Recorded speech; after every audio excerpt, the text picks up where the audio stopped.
Rakvere linnus on Põhjamaade ägedaim linnus üldse ja siia tulles, nii kui väravast sisse tulete, sukeldute keskaegsesse seiklusse.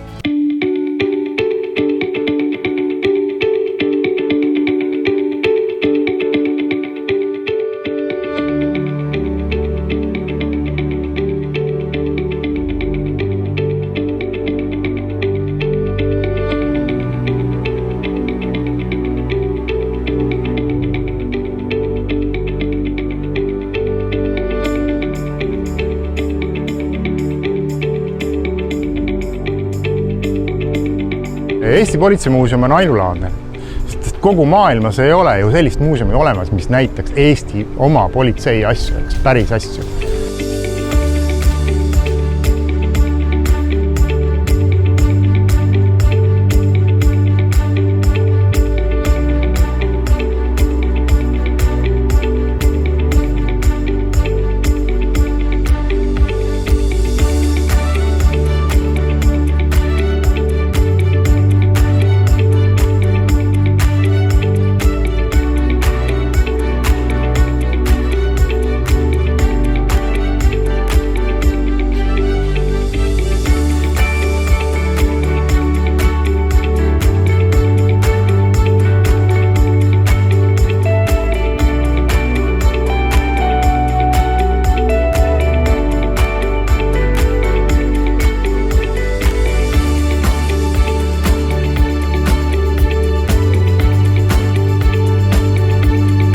Palmse mõis on Eestis üks suurimaid täielikult restaureeritud mõisaansambleid.